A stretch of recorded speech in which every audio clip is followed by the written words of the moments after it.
တော့လိုင်းရဲဘော်တွေဘယ်လိုလုပ်ချင်လဲမဟုတ်လေလိမ့်အောင်မင်းပြီးတက်နာပြီးဦးတို့ပြန်ပေးမှာအခုမကြံကုန်ပြန်ပေးမှာမဆန်ဘူးကွာမင်းကမင်းကဒါတော့တော့ကွာမင်းတို့တော့မဟုတ်ဘူးအဲ့ဒါမဟုတ်အကိုလာမဆက်ရှင်လိုက်ကိုလာမဆက်ရှင်လိုက်နော်တောင်းဝင်နဲ့လာတာကဒီနေ့ကငါကြီးအကိုလည်းတောင်းနေတော့လက်ခံတယ်နော်လည်းဟွာထက်ကမင်းပေးလို့မဟုတ်ဘက်ကတောင်းဝင်ကမင်းကြည့်တယ်အခုထုတ်နေတာပါပဲတို့ဒီမဲ့ခဲလာပြီးခဲပြတာတည်တယ်ကျွန်တော်ပြီးတိုင်းပြန်ပေးမယ်လို့ပြောရနော်မဆန်ဘူးငါကြီးကရောင်းရမင်းကအခုမှမပေးဘူးတိုင်းတိုင်းကမရှိဘူးလေငါကြီးကပြဿနာဖြစ်တဲ့ဖုန်းတွေကိုတိတ်တာမို့ဒီတရားခံဖုန်းနေတာမင်းတို့နဲ့မဆိုင်ဘူးမင်းတို့လောက်ကိုမင်းတို့လောက်ငါတို့လောက်ကိုငါတို့လောက်တယ်နော်သဘောပေါက်လားဒီကိစ္စမင်းတို့ရှင်းထားတဲ့အလုပ်လားပြောလေလေဒါမှမဟုတ်ရှင်းထားတဲ့အလုပ်လားအဲ့ဒါတည်းပြောဟာနေဒီတာရဟာအခုကဒါအုပ်ချုပ်ရေးအိမ်လေအုပ်ချုပ်ရေးကိုမင်းပြောရမယ်ကြိုးကြောင်းကကျွန်တော်တို့ဘာကြည့်လို့ဟာဝင်ယူနိုင်ယူနိုင်မလို့လေကျုပ်တို့အကုန်ပြန်ပါကိုရဲဝဲရဲပဲအချင်းချင်းဒီလောက်ကြည့်လဲမလို့အောင်ပါဘူးဆိုင်ဘူးဒါဆိုင်တော့လိုက်တာတန်ရဲ့ဒီတော့ကမင်းတို့ရှင်းထားတဲ့အလုပ်မဟုတ်ဘူးငါရှင်းထားတဲ့တိုက်နေတာဝင်ကလားကွာမကြည့်ရပြစ်တယ်မဟုတ်ဘူးပြည့်ရတယ်ဒါလေးမယ်လို့ဆိုကိုယ်ကကိုလိုတောင်းကမ်းမလာတာဘယ်လိုခေါ်ဒီကောင်ကအဖေရင်းလို့ဟုတ်ကောဟုတ်ရန်နေပြီလို့တောင်းရလိုက်တော့လို့မောရနေကြတာအားကြောက်လို့ကွာလာပြီလို့ခဏလေးလာပြီပြစ်တယ်လုံးရောက်နေပြစ်တယ်လို့ငါမသိတော့ရောက်နေဒူတော့ခိုင်းပါလေဘယ်လိုဒူတော့ဒူတော့ခိုင်းလဲဒီလိုတော့ဆရာကြီးတော့ပြန်မယ်ပေါ့လို့ရှင်းတယ်လားခိုင်းလားဒီတော့ခိုင်းနိုင်ပြလို့ရှိရင်ခရတော့အကုန်လုံးမမဒီတော့ငါတို့မသိလို့ဟုတ်တန်းရနေလားမဟုတ်မဲလို့မဟုတ်တို့တူခိုင်းလို့မဟုတ်မဲလို့မဟုတ်ကိုနဲ့ကိုစုနေလူစုနေလားမဟုတ်လူစုနေလားဟုတ်လူစုနေလားမဟုတ်ရတယ်အရေးထဲမှာရလူစုနေလားရတယ်ထောက်ကြမလို့ရစုနေတယ်လူထိုင်းနေတယ်နော်အေးဆေးပဲရဲဘော်ထောက်ကြမလို့အေးဆေးထိုင်းနေလားရတယ်ဒီဘက်လာဒီဘက်အကုန်ဒီဘက်လာဒီကွာ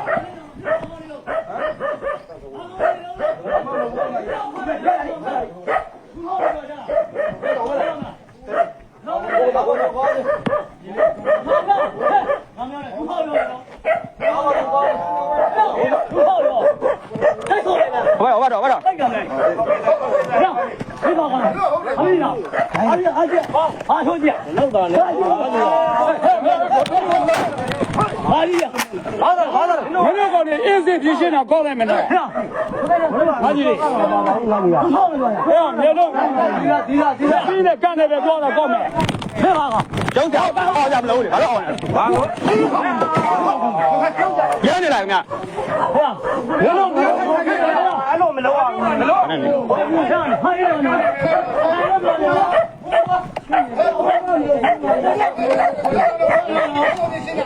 ဟုတ်တယ်ဒီကနေ့ဘာလို့လဲပြတ်လာဘယ်လိုလဲညီလေးဟာရဘာမှထိုင်မနေဘူးဟာဘာမှတော့မဟုတ်ဘူးဒီလေရမလို့ပြောနေနော်မောက်လာရဟုတ်မောက်လာမလို့ကနေဒီမဲ့အိမ်ကဟဲ့ဘာမှမပေါင်းနိုင်ဘူးငါဘာတော့ဘာတော့ဘာတော့ပါတယ်မောက်ထားရပါတယ်ဘုံမောက်လို့ပြောနေကွာဘယ်ဘာကောင်ရောဘာကောင်ရောလို့နော်တော့ပြုတ်ခွင့်မ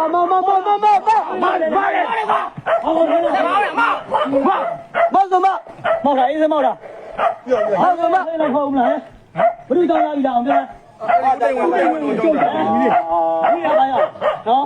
မော်ဘယ်လိုလုပ်ကွာမင်းတို့ကောင်ပြောမယ်ကောင်းကြတော့ခင်ဗျားတို့ခါမပြောနဲ့တောင်းနေတယ်မဟုတ်ဘူးပြောနေငါတော့ဘယ်လိုမှမဆိုင်ပါဟဲ့ဒီကြောက်နေလားဟုတ်တယ်ကျွန်တော်မဆိုင်လားဒီ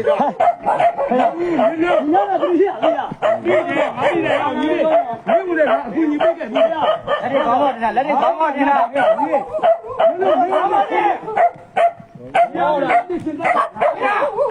မင်းတို့ဖုန်းနေနဲ့တိုင်ဝမ်နေဖြစ်နေမင်းလားကောင်းပါတင်ဟဲ့အဲ့ဘောဝင်သားမလဲဘယ်ဘောတော့ဟဲ့ဘယ်ဘောလာတော့ဒီမှာရေးကြည့်တာရှိတာဟဲ့ရေးကြည့်တာရှိတာလို့ကောင်းပါတယ်လက်ကောကောင်းပါတယ်ဟာရေးကြည့်တာဘောရှိတာဟဲ့ တော့ကကြောက်ကြီးရသွားပြီလားဟမ်ကျောင်းနေတော့ကထားရမယ်ဆိုပြီလားဒီဒီဟဲ့မျက်လုံးငါ ကျွန်တော်မစိုးချင်လို့မကြည့် ငါဟဲ့ဘာတိုက်နေဟုတ်လားတိုက်နေဟုတ်လား တိုက်နေပါလား ငါပြောတိုက်နေတော့တိုက်နေဖုံးစားမင်းတို့ငါရှင်းပါမရ ငါကခွေးခေါ်တိုင်းလာအောင်မလားလူကတော့ပါကောင်ထဲတော့အောင်ရဲ့ပြန်အားလာချင်မကြည့်လို့တိုက်ကြိုက်လားဟောလာတော့အားလာချင်ပြလာမဆိုးနဲ့ကြလားအခုဘယ်မှာပွဲပြောင်းလိလားဟ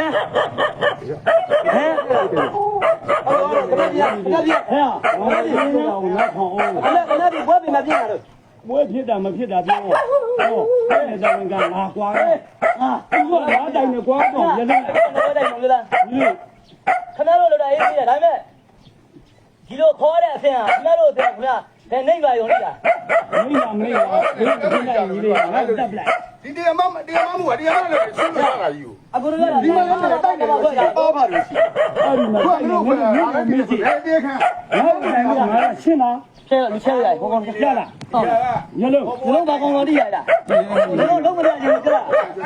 ကြောက်ကြောက်တော့ခါရတယ်ဒီလုံးရဲ့ဒီလိုလာနေဆိုတာခဏတော့တပုံလေးကိုမလို့ပါနဲ့ခွေးနေလို့ဆိုတော့ ရောက်ပြီရောက်ပြအောင်နော် ရလုံးရဟုတ်ပါတော့မကြည့်နိုင်တော့တော့တက်ပလိုက်ပေါ့ကဲမင်းတော့ပါရတယ်ငါဘာလို့ခဲ့တယ် အားကြမကျောင်းနဲ့ပေတော့မယ် ဟုတ်ဘူးငါပြောတာ အားကြပြောနေ ငါပြောတာမင်းနားထောင်ဖို့တော့ဟုတ်လား တရားခံမုန်းနေပါ ရကိုတို့ပစ္စည်းကြောက်เสียအောင် ဘာလို့ကဘာမှမလုပ် မဟုတ်ဘူး ငါလို့ခွေးဟောင်းခွေးခေါ်တာလားခဏတော့ခဏနေတော့ ဘာတော့မှလည်းမဖြစ်ပါဘူးညာဒီလို အဲ့လိုလာလို့ရလားလို့ ဒါပေမဲ့ဒီကိုရကြီးငါပြောတာတော့အင်းချက် မနေဘူးလေကလူလည်းမလဲ အခုလူတော်မရှိတာ အားပြည့်စုံတယ် ဘာရင်တော့နှလုံးခွဲရှိတယ်နှလုံးကအကြောင်းကြအရင်အကြောင်းကြငါညီဘယ်လိုဝင်ချင်းလို့ ဝင်ပါကဲအဲ့တော့မင်းတို့ဥဒိတ်ဝင်လာပြောတော့ အကြောင်းကြလားအကြောင်းကြလား အကြောင်းကြလားပြော မင်းတို့ အကြောင်းကြလားဘူး ဒီ ကြောင့် တော့ပြီးတော့အကြောင်းကြတယ် ဥဒိတ်ဝင် ဒီကောင်ဒီဆိုင်မှာနှလုံးပေါအောင်မသိလား ရပါတယ်မင်းတို့ကောင်းနေရတယ် မဟုတ်ဘူးပြန်လွတ်လိုက်ညီလေး ဟာညီ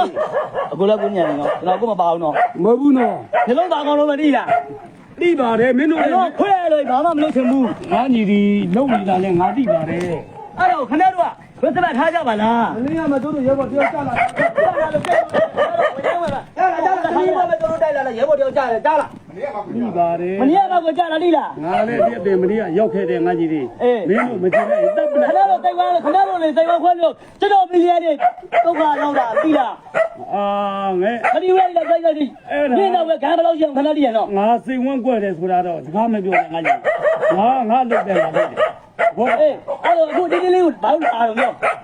အဲ့ဒါက လူတတ်ဘူးလားရောက်တာလူတတ်ဘူးလားမဒိဘူးလားမဒိဘူးဆိုရင်တော့လာမှာ ဥသိမ်းဝင်တာမေးကွာအဲ့ဒါဆိုမင်း နောက်တစ်ခါကြောကြောမလုပ်နဲ့ကြလား မင်းတို့ရွာရဲ့ခေါင်းဆောင်တာမေး ကြလား ဟုတ်ကဲ့ကြားလားတော့မရင်တော့တင်စစ်ခိုင်းရတယ် အေး ဟိုခဏ တော့တော့မရင်တော့လေတင်စစ် နောက်တစ်ခါ နှလုံးငါညီဘယ်လိုရှိလို့အခုလက်ကိုလာမှာ ဟုတ်ကဲ့ ဒီဘက်ကဘာလို့လာတော့နေကြကြည့်နာလာကကြည့်နာမဟုတ်သေဘောနေကြလားဒီကမှာတော့ကြော အာကတ်ဆရာဒီလေး အေးနောက်တစ်ခါအချိန်လေးချိန်ကကြည့်မောင်းဘာလုံးလုံးတော့မေးနရင်ဝက်လွှမ်းမယ်ခွေးတိုင်းတော့ခမလို့ကောင်မျိုးတွေကောင်တပ်လိုက်လို့ရတယ်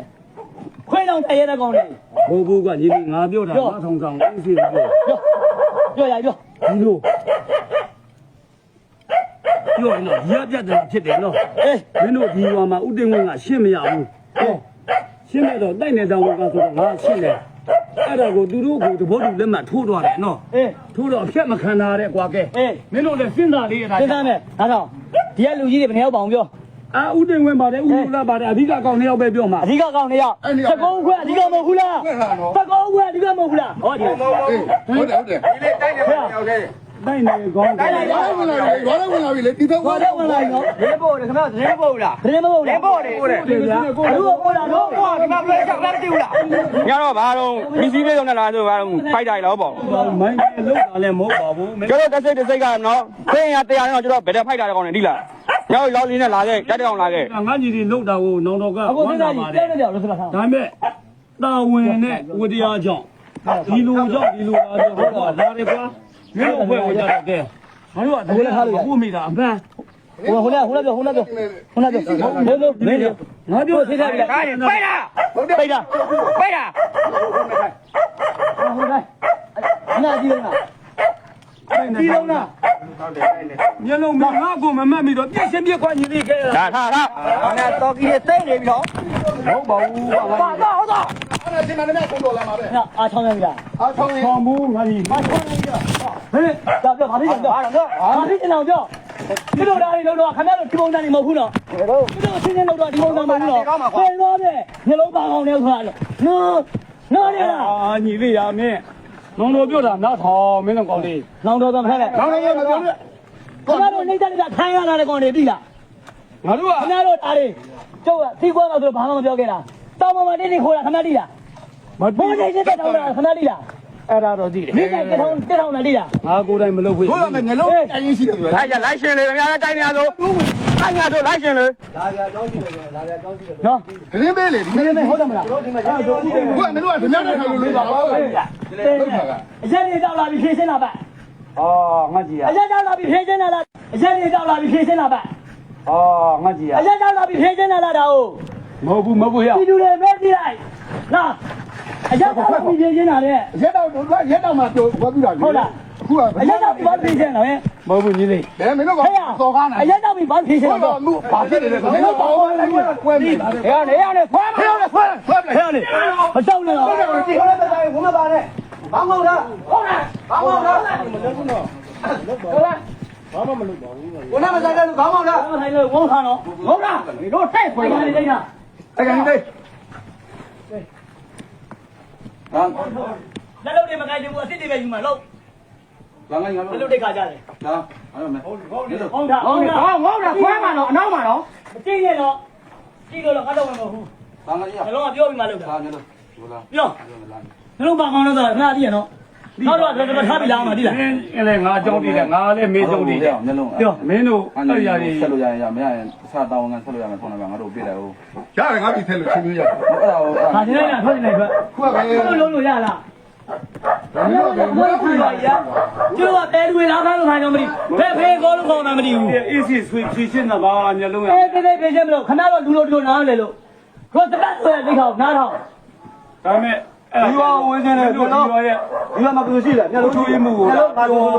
တော့တို့လာတာမင်းတို့မပြော နောက်တော့ဆိုတဲ့ကမတုံးနဲ့နောက်တော့တွေမတုံးနဲ့မကြိုက်ဘူးတို့အားလို့မတုံးနဲ့မကြိုက်ဘူး ရတော့ရင်နော် အေးပါလာငါကြီးလာငါ ညလုံးဘယ်နဲ့ချိန်ရှိလုံးကြည့်နေတာခင်ဗျားတို့ထက်လူကြည့်လို့ကျွန်တော်ပြောထားတယ် ဒါပေမဲ့မင်းတို့တော့ပါငါကြည့်ရနောင်တို့ကမောက်တယ်ဆိုရင် မမီလိုက်လို့ရအဲ့ အဲ့ဒါဖြည့်ရှင်းတော့အရက်တော့ပြီးဖြည့်ရှင်းလို့ရတာအရက်တော့တဲ့လူကအမပါတာလည်းပါတော့တိတ်တက်ကိုမေးကြည့်လို့ရဒီလိုမေးကြည့်လို့ရ ဘူးညီလေးအေးစီပြောနောင်တို့လည်းအဲ့တော့မူထားတာတော့မဟုတ်ဘူး အေး ဒါပေမဲ့ ရက်တော့တဲ့လူကြည့်လို့ရ ငါတောင်းဝဲမင်းတို့တောင်းဝဲမင်းတို့မင်းတို့ဟုတ်ပြီငါတို့မ ခဏတော့တောင်းကိုလက်ခံတယ် အဲ အခုထားတော့ဒါကျွန်တော်တို့ကဒီရွာမှာရေးထားတာလေ အေး နော်ခင်ဗျားတို့ကဖမ်းသွားပါပြီတဲ့ပြည်သူကဒီကောင်လာခေါင်းမှမသိဘူးတို့တော့ကျတော့သူတို့ကတို့ချီလာတော့တို့တော့ဘယ်လိုဘာအောင်ပြရမှာလဲ အေးပါ ဒီအခွဲကဖမ်းသွားတော့တို့တော့ဘယ်လိုပြရမှာလဲ မင်းတို့ဖွဲ့ ဒီလိုလားပတ်တယ်ငါကြီးဆိုပြန် ဆိုင် လာ တယ် တယ် ငါတိပါတယ် ထားလိုက်ကိုကတော့ထားလိုက်ငါတို့က မကြီးရ ဘယ်သူမှတော့တယ်ကွာနော်မှတ်တော့တယ်ငါကြီးဒါပေမဲ့ငါတို့ကမျက်မှန်ဆက်တယ်ကိုဖုန်းနာမယ်ငါတို့ကမရှိပဲဖြစ်နေတာအဲ့လို ယောက်ျားထိုင်လို့ရတယ်သူတို့တော့မယ်လာပြောတယ်သွားပြောလို့ပြောလို့ရဒီလိုရှင်းတယ် မင်းတို့မပြောတာကြောင့်ငါတို့ကဘာတတ်နေမှာလို့ငါကြီးရ အဲ့လိုလာချင်လို့ချင်တိုင်းလို့လာနိုင်တာ ဒီကဝင်မဲ့ဆိုရင်မျက်လုံးရှိရလေလာပြီးမျက်လုံးလည်းဝင်ပြောအောင်လေ အဲ့ဒါ ရတော့ပါတော့နောက်တိုက်နေမကောတော့ဘာနေနေ ပြောနေပြော အေးပါဒါတော့မင်းတို့အမြင်ပါမင်းတို့လည်းကိုယ်လုပ်ကိုလုပ်တာငါလည်းငါလုပ်ငါလုပ်တာဒါပဲဒါလူတိုင်းကအခုကတော့တောင်ဝင်ကိုစီနာလုပ်နေကြတာပါ ဒါလေးကိုတိတ်ခလိုက်မယ်15ရက်နေလာပြီလက်တမှုတမမကြတရားဘူးနော်လက်လောက်ခံရတော့ယူသွားအစ်စ်ပဲယူမှာသူကအစ်စ်ပဲတုံးတာ ငါကြီးပြောမယ် တို့လိုက်ဆွေးကမနေနဲ့ယူသွားတယ်အရင်တင်းငယ်ရတင်းငယ်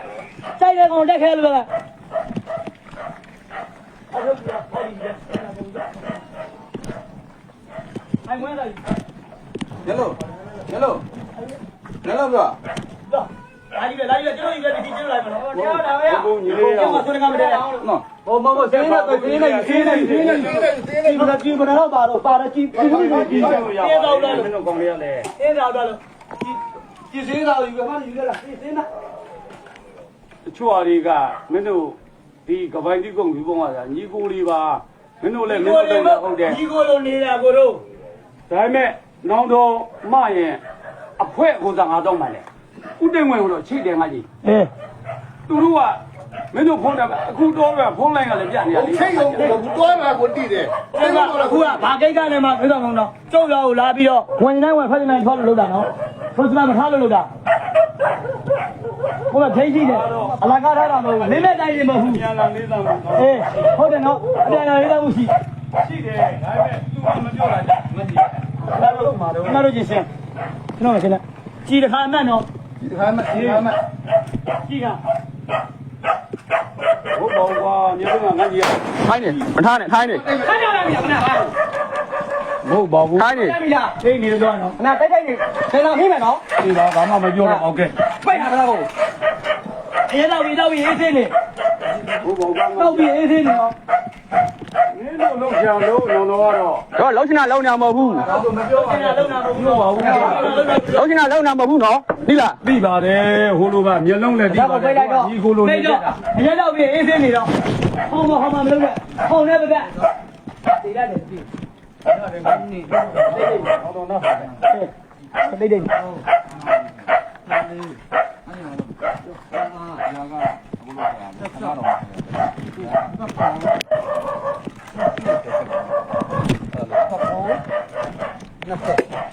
ဘာရ20မှာအမေတပည့်ရပါနဲ့ လာတော့ပါ20ဟမ်15ရ35ဖြစ်တယ်ကွာအကုန်လုံးတော့ပါကြီးကြီး35တော့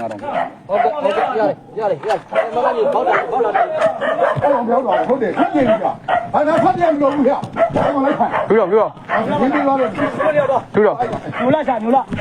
ငါပြောတော့မှမမြင်ကြ ညူလာချာ ဟုတ်တယ်အဲ့ဒါကြောက်ပါပြီအဲ့ဒါထွက်တော့မြင်ဘူးလားအောင်လားအဲ့တော့ဆိုလာဆိုင်ကလေး ထိုင်းနေမလားနော်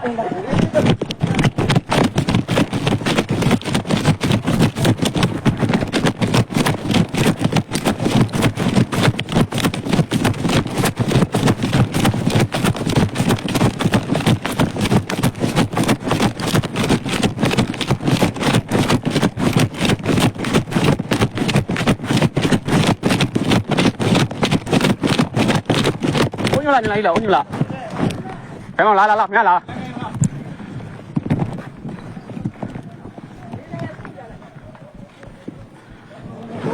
နားခေါ်တာကအိုးလေဥပုပ်ဆောင်တာမတည်ဘူးဒါမဲ့သူပကပကောင်းဆောင်ကတော့ဟုတ်တယ်ဘာမှမကြောက်နဲ့ဘာမှမပေါ့ဘူးဒါမဲ့သူတို့ထုံးပြထားတဲ့အလုပ်ကိုကွာဒါမဲ့ကဲကိုတုံးဝင်မင်းချင်းလို့ဟုတ်တယ်လေသူခေါ်လာတယ် တော်တော့မပြောနဲ့ဟိုကျမ်းမပြောတော့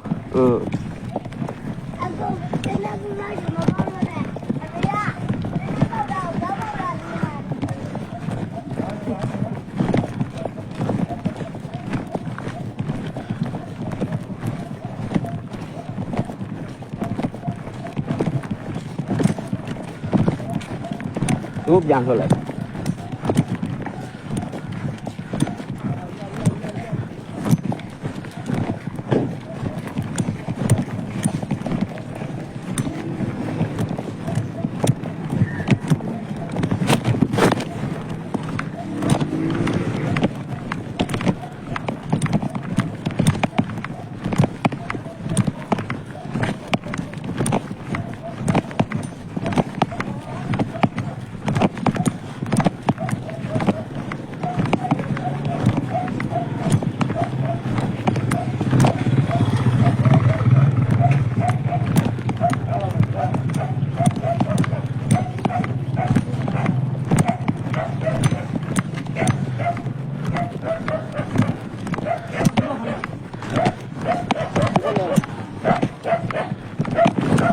ထောက်တာတဲ့